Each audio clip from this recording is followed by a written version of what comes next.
Welcome to Choice Classic Radio. Like us on Facebook, subscribe to us on YouTube, and help keep this show alive by donating at choiceclassicradio.com. For more of your favorite old-time radio shows, join us on our companion podcast, Choice Classic Radio, Mystery, Suspense, Dramas, and Horrors, where we bring to you the most mysterious tales that the golden age of radio had to offer. And now, with 326 episodes made, broadcasting from 1939 to 1950, we bring to you The New Adventures of Sherlock Holmes.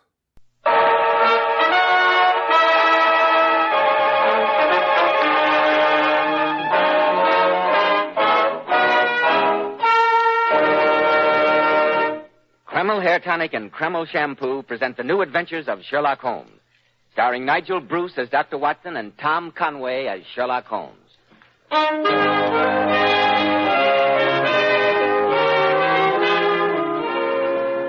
Now let's drop in for our weekly visit to Sherlock Holmes' friend and ours, Dr. Watson. Well, Dr. Watson, how are you this evening? Never better, Mr. Bell, thank you. And you? Fine, thanks. I see you've kept your promise to open your dispatch box and bring out your files in connection with the adventure of the Carpathian horror. Indeed I have, Mr. Bell, just as I promised. And a most macabre adventure it was, too. I'm eager to hear it. So you shall, Mr. Bell, so you shall. But first, am I correct in deducing that you'd like to have a word with our listeners? A most accurate deduction, Dr. Watson. Men, if you want your hair to look handsomely groomed from morning until night, use Kreml Hair Tonic. Kreml contains a special combination of hair grooming ingredients which is found in no other hair tonic. This wonderful, natural-looking hairdressing has just enough light oil to keep hair perfectly groomed with an attractive, healthy-looking luster. Yet Kreml never gives hair that offensive, cheap, greasy look. Kreml always looks and feels so clean on both hair and scalp. Try it, men. Kreml, Kreml Hair Tonic. Now, Dr. Watson, what about the adventure of the Carpathian horror? It all began with this very letter which I have here in my hand, Mr. Bell. A letter from a most prosaic firm of solicitors.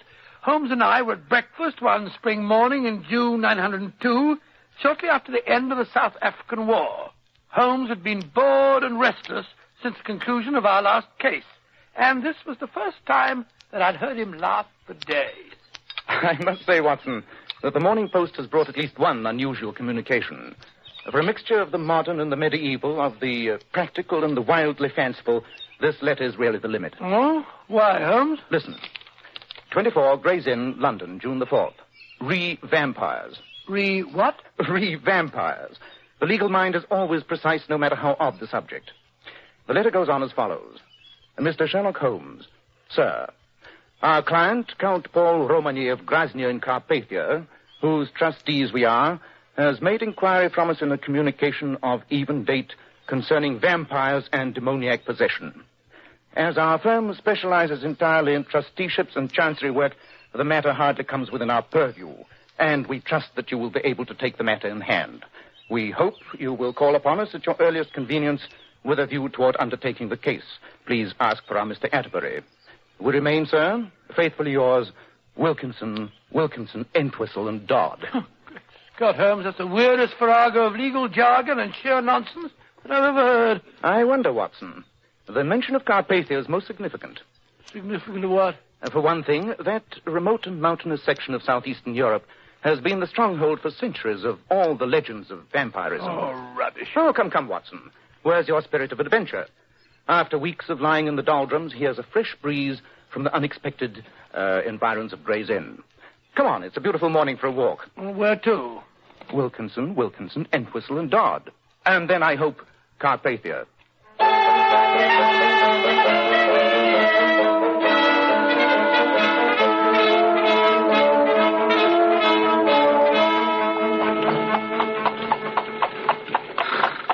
Really, Holmes, of all the forsaken spots that I've ever seen, this is the worst. Not a light in sight, not a sign of human habitation. And you've dragged me 2/3 of the way across Europe on what will unquestionably prove a wild goose chase. At least we have our fishing rods with us, my dear fellow. And we can always console ourselves with the promise of some of the best trout streams to be found anywhere.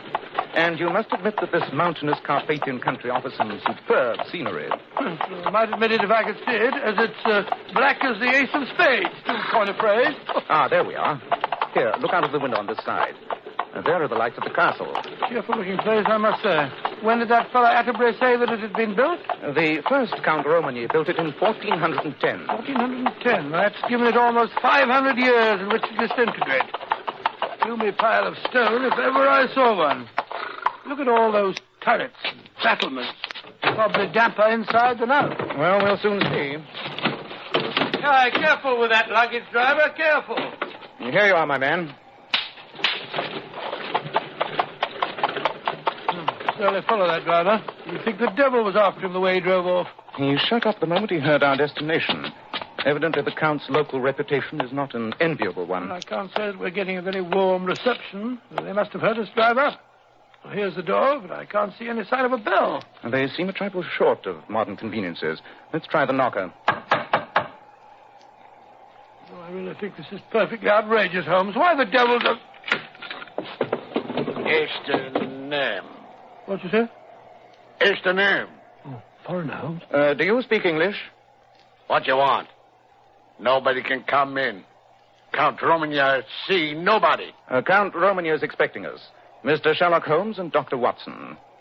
You got letter? Yes, here. Come. What did I tell you, Holmes? Look at these walls. Simply oozing dampness. You, wait here. There, Watson. That's better, isn't it? That fire will take the chill out of your bones. I need something to counteract the effect of all those family portraits. Rum-looking lot, aren't they? A remarkably interesting collection. Curious how the family likeness remains unmistakable through so many generations. Well, judging from the looks of that fellow in the wig, cirrhosis of the liver must have been another of the family's inheritances. Hard-drinking crew, probably. Careful, Mr. Holmes. I'm Count Romany. I can't tell you how glad I am to see you. Thank you, Count Romany. This is my colleague, Dr. Watson. How do you do? Dr. Watson, it was good of you to come so far. Something to drink, gentlemen? A little something would go very well, thank you. Good. I don't know just how much my solicitors in London may have told you, Mr. Holmes. Very little, Count Romany. So little, in fact, that I must confess my surprise at your perfect command of our language. Oh, well, my father had me educated in England. Very sound, sir. Couldn't do better. Sit down, gentlemen, sit down. I hardly know where to begin my story. The whole thing so horrible. Perhaps it'll make it a bit easier for you if I tell you that Mr. Atterbury showed me your letters to him.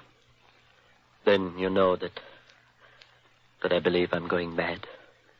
Or worse. Oh, Dr. Watson will bear me out, Count Romany, when I tell you that people who really are on the verge of insanity never think it of themselves. Oh, no, that's quite so, quite so. I wish I could share that belief. But you see these portraits of my family. There have been strange legends coming down through the years of occasional weird and nameless horrors that have taken possession of each fourth generation. The fourth Romany died mad. The eighth lived out his life in a locked and guarded tower of the castle. And I am the 12th Romany. All old families have legends. That's hardly a basis for any fear. I quite agree with you. But some months ago, my father died, and I became the 12th Count. A few weeks later, I retired to bed one evening after reading quietly here in the library, only to undergo a dream of such vividness that I shall never forget it. I dreamt of brightly colored corridors, their length stretching endlessly into the distance, their walls echoing with strange, unworldly music. In my dream, I hurried from empty room to empty room, through floods of brilliant, varicolored light. I saw no people, no living thing, only the rooms of ruby and gold and jet, and sapphire and emerald. At times, the music seemed to be far away, thin and cold, as though coming from the depths of interstellar space. And then again, it would seem so near that I was certain I would find its source in the next room that I entered, in my endless search for I knew not what. At last, after eons of time, I awoke to find myself in my own bedroom. Oh, but my dear fellow, a vivid dream's nothing unusual. It wasn't a dream, Doctor. It was what I saw upon awaking in my room. My door was still locked, but the rug bore the imprint of wet and naked feet. And across the foot of my bed there lay, still dripping, some strands of weed from the moat of the castle. Surely there's a natural explanation for that. Yes, my boy. Are you by any chance subject to walking in your sleep? No, Dr. Watson. And even if I were, I could not have walked through a locked and bolted door. And the windows? The windows of my room give on a wall of the castle that drops sheer for 60 feet. Nothing but a fly could go up or down. Well, Mr. Holmes, the next morning, a dog belonging to one of the local woodcutters was found dead in the castle moat. And with no blood left in his body. And the next time, Count Romany, I'm certain there must have been repetitions to bring you to your present fear. The next dream came a few weeks later. Again, I saw the brilliantly colored rooms. Again, I heard the unearthly music. And when you awoke? I was in my bed. And for a moment, I thought that nothing was wrong. Then, when I turned up the lamp, I saw streaks of gray across my bedspread and grayish footprints upon the rug. Dust? Dust, Mr. Holmes. And a moment later, I received horrible confirmation of its source. For lying beside me on the pillow was the heavy, ancient wrought iron key which unlocks the burial vaults of the Romania. Extraordinary thing. Since your action in sending for me shows that you don't lack for moral courage, Count Romany, I'm certain that you paid an immediate visit to your family vault. Quite right, Mr. Holmes, quite right. In the company of my cousin Peter and several of the servants, and with torches to light our way, we visited the Subterranean Vault, which is cut into the mountainside under the castle. And you found? We found that the coffins of the 4th and 8th Count Romany had been opened, their lids shoved aside, and the bones of my ancestors tumbled out upon the stone floor. Here, my boy. Here. Drink this. You'll feel better. Thank you, Doctor. Well, now you understand, Mr. Holmes, why I sent for you. I do indeed. I consulted doctors. They gave me pills to make me sleep when sleep was the one thing I dreaded. The local priest spoke learnedly of exorcism and possession by the devils, but he could not put an end to my dreams. The servants have run away in superstitious fear, all except old Anton, who admitted you. The peasants flee at the sight of me. Only my cousin Peter Hallish, who has stayed bravely and loyally at my side, still remains with me. Mr. Holmes, am I mad? Tell me, am I mad? Or am I cursed by some fearful family taint? All that I can tell you at the moment, Count Romany, is that the priest was not mistaken when he said the devil has been at work here.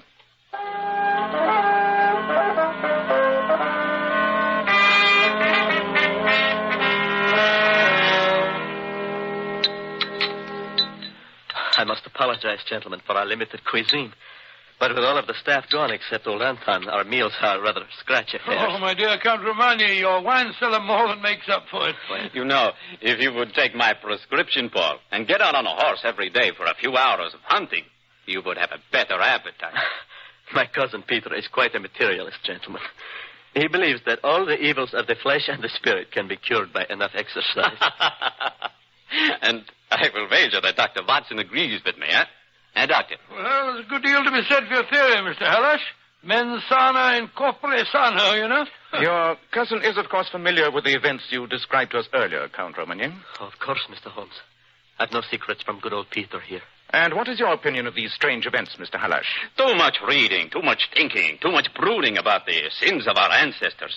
I only hope that you and Dr. Watson can persuade Paul that all these dreams of his are just a lot of nonsense. Well, I hope so, too, I assure you. And now, gentlemen, I imagine you're ready to retire. You've had a long and wearying trip. I'll ring for Anton. Should there be a recurrence of your dreams, Count Romany, please call me the instant you awaken.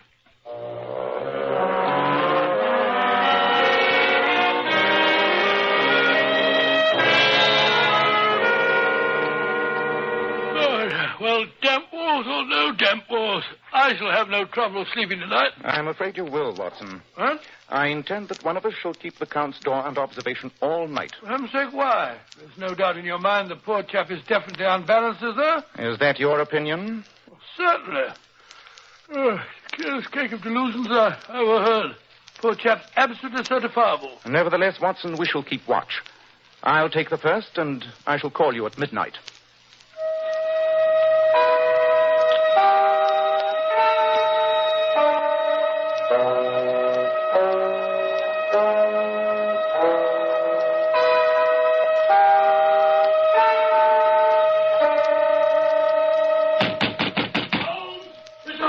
What's the matter? Watson, wake up. What's up? I thought you were on watch. Oh, I must have dropped off. I can't understand. That can wait. What is it? The Count. Come quick. Look, Mr. Holmes, my cousin. There in his bed. Good heavens, Holmes. There's blood smeared all over his hands and on the bedclothes. But no sign of a wound. Just a minute. I can feel his pulse. He's only fainted. Now, what happened? I heard him cry out. Ran down to his room. The door was half open and Paul was lying across the bed. Just as you see him now. It is the curse of the Romans. Anselm, stop that nonsense. No nonsense. Priests say my master possessed by evil spirit. What's that? Sounds like someone riding hard. Coming this way. I will go to the door. You were right, Holmes. I can't find any sign of a wound on his body. I can't imagine where the blood came from. I very much fear that I can. What do you mean? Holmes. Count Romany. My dream, Holmes. My dream. I had it again tonight. Holmes. Mr. Holmes. That's the police inspector from Grozny. A young girl was murdered tonight. Oh, no. And the prints of a man's naked feet led directly here to the castle.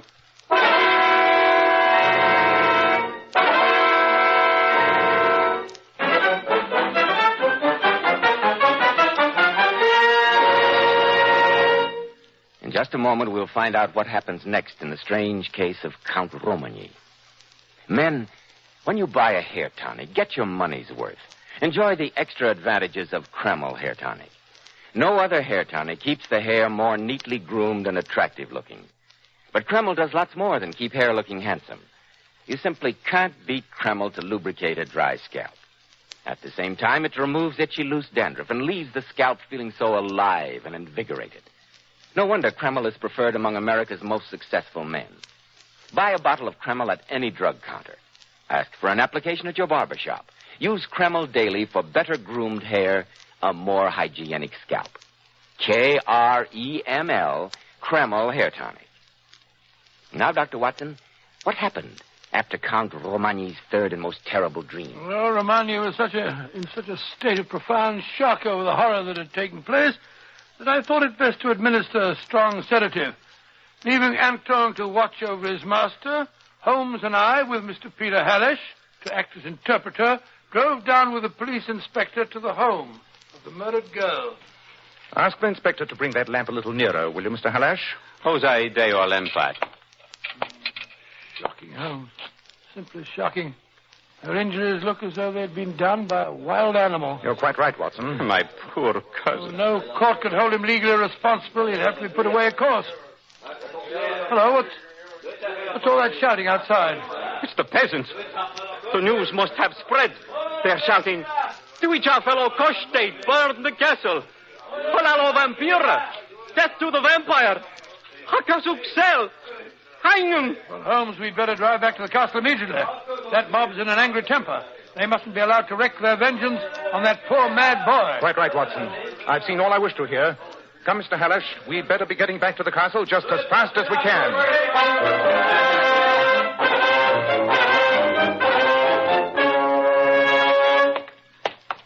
As a medical man, Dr. Watson, do you think that there's any chance that my cousin, under proper treatment and care, might eventually be brought back to normality? Well, I'm afraid not, Mr. Hallish. In fact, these cases generally grow progressively worse. Well, here's the poor fellow's room. He's probably still asleep from the effects of the sedative that I gave him. Ah, Anton. Is the Count still asleep? Well, speak up, man. The bed, it's empty. He's gone. Gone? He gone where you never find him. My master no wait for you to lock him up like animals. What shall we do? Where has he gone? Those peasants will be here in an hour. Holmes, what are you looking for? For something that should be here on the desk. Something the Count showed us last night. The key to the Romania burial vault. But why should he take that, Mr. Holmes? Gone right enough. Bring that lamp, Watson. We may yet be in time to avert the final disaster.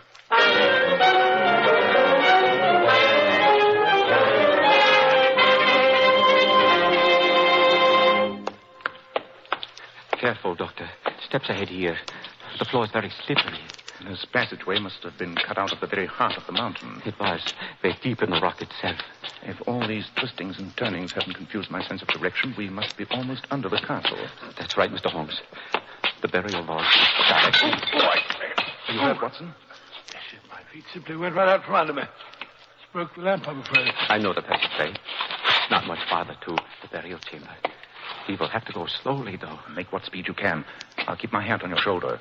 Watson, do the same with me. I only hope it hasn't occurred to him to lock the door of the vault after he entered it. If it did, we're beaten. Careful now. The passage bends sharp to the right. Just a bit farther along. Oh, wouldn't it be more merciful, Holmes, to let the poor fellow take his own way out? After all, the best we can save him for is a living death in a madhouse. Ah, there's a glimmer of light just ahead. The door to the vault. It's ajar. He must have a lamp inside. Let me go first. The light's so faint, I can't see much. What are all those big, bulky shapes? The stone coffins of our ancestors. There's something moving over there in the shadow behind that stone pillar. It's the Count. He's got a knife. Don't go, Romania. Be careful, Holmes. He's mad. Let me go. Let me finish it. Oh, you want to stop me? Drop that knife. No. Give me a hand here, Watson. I've got it. Oh, you're wounded. Oh, it's nothing. Just a scratch on my hand. Why did you have to interfere? I'd be better off dead. Come, Paul. You mustn't talk like that. Take the lamp, Mr. Hallash, and lead the way. I want to get your cousin back up to the castle at once.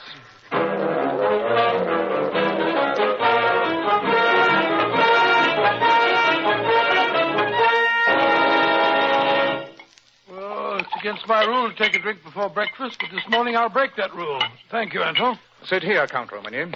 And you, Mr. Hallash, over there. Anton, lock that door and remain in case I should need you. Oh, what is the use of prolonging the agony, Mr. Holmes? If you'd let me finish things down there... We haven't much time left, Count Romany.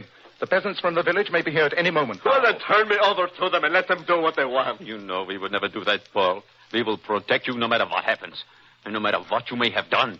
After all, you weren't responsible for your actions. I'm afraid I must correct you there, Mr. Hallash. Count Romany is and has been fully as responsible for everything he has done as any other sane person. What sort of riddle are you asking us, Holmes? Are you attempting to deny Count Romany's dreams, the episode of the dog, the burial vault, and the horrible death of that girl? I'm not offering a riddle, Watson, but its solution. Your dreams, Count Romany, had one feature which immediately led me to suspect their unnatural origin. You spoke of brilliant colors, of unearthly music, of a distorted sense of space and time. All characteristics of the dreams, or more properly, visions induced by the drug cannabis indica, more commonly known as hashish. Good heavens. And since you showed none of the signs of the habitual drug taker, it was at once obvious to me that your dreams were being induced by someone else. Someone who administered the drug to you in your food or wine on those occasions when they desired you to have one of your hallucinations. But last night, that girl, the blood... The blood stains were the final confirmation, if I needed any, that you had not committed the crime. The real killer slipped badly there. It did not occur to him when smearing the blood upon you and the bedclothes that during a 4-mile walk from where that poor girl was killed, the blood would have dried upon you and not come off upon the bedclothes. Peter Hallash, have you ever seen an execution in this country? Why do you address me? What have I to do with all this? Who but you would inherit the Romany title and estates? No. In the early hours of dawn, the prisoner is led out, his hands tied behind him, the priest walking in front and the jailers on each side. Mr. Holmes! He's led to This the is not stained fine wooden enough. block in the center of the prison courtyard, where there stands a giant figure in full evening dress, his hands covered by white gloves, his face masked. It is the executioner. Stop it! Then, as the Stop it, wretched Mr. man Holmes. is bent forward on the block, the executioner raises his gleaming axe high into the air for the final blow. I've had enough. Have you ever seen that, Peter Hallash? No. I am innocent. I swear it. Do you think a judge will believe you? No, he did not do it. He speaks true. It was I. You shall do nothing to harm him. Hands on you. This is impossible. I do it for my master and for revenge, but you never take me alive. Open what's in the window! No need to look out of the window. It's a drop of 100 feet to the courtyard below. Perhaps it was best it ended that way. But, Holmes, I still don't understand. It's not difficult if you study the facts. Poor Anton. But why did you accuse me, Holmes? Anton's fanatic plot to drive the Count to madness or suicide and to see you in his place almost succeeded, Mr. Halash. When his sleeve slipped upward and I saw the cut he'd made on his arm to supply the blood, I knew that he was the girl's murderer. But there was only one way by which I could force the truth from him. And I suspected that his devotion to you was so strong that only an accusation against you would unseal his lips. A hatred that Anton must have nursed since childhood. I knew that my father had wronged his family, but, well, I thought that was all dead and buried history. Not to a fanatical Carpathian peasant, Count Romany. Mr. Holmes, you've given me back my life, my sanity. There was never any question of your sanity, Count Romany. I saw that from the moment you first told me about the story of your dreams. Nevertheless, I don't know how I can ever thank you properly. If you and your cousin will introduce Watson and myself to some of your famous local fishing, I'll consider it thanks enough. And that reminds me, Watson, would you mind taking down a telegram for me? This little cut momentarily precludes the use of my right hand. Telegram? Of course, Holmes. Oh, you'll find the pen and ink on the table there. All ready. Who's it to? Messrs. Wilkinson, Entwistle and Dodd, Gray's Inn, London, England. How do you spell Dodd? 2 Ds, Watson. Re-vampires. Gentlemen, I take pleasure in informing you that I have brought the matter of your client, Count Paul Romany, to a satisfactory conclusion. Trusting to be favored by you with any further such commissions that may arise, I remain your obedient servant, Sherlock Holmes.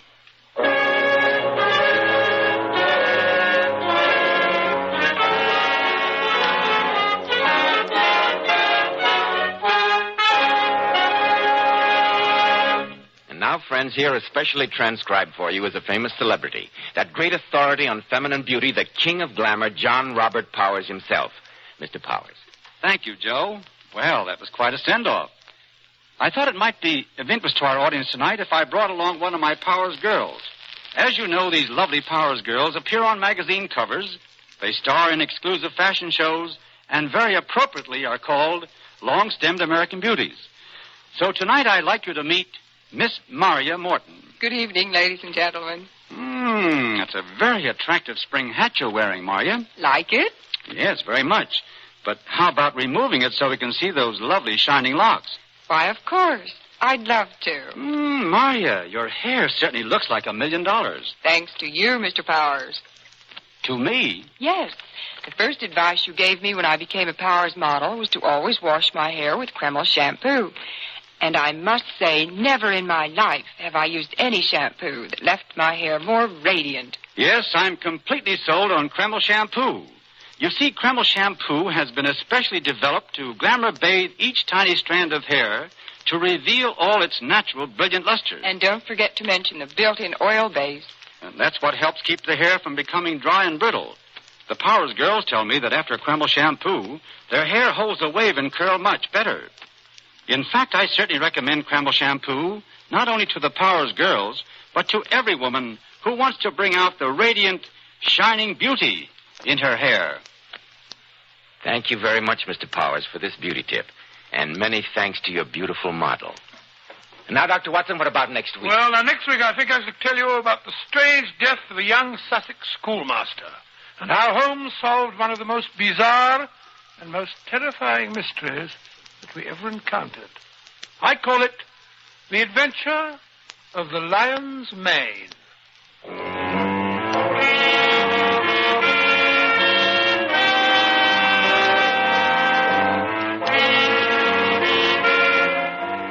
Tonight's adventure was suggested by an incident in Sir Arthur Conan Doyle's story, The Sussex Vampire.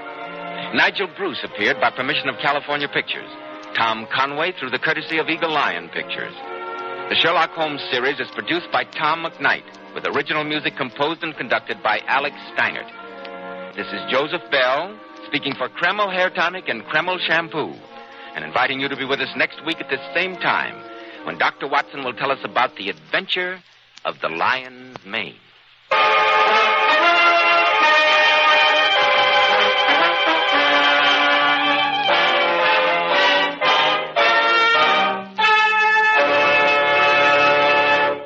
This is ABC, the American Broadcasting Company. That concludes today's episode. We'd like to thank you and remind you to donate at choiceclassicradio.com. Remember, your donations make episodes like this possible.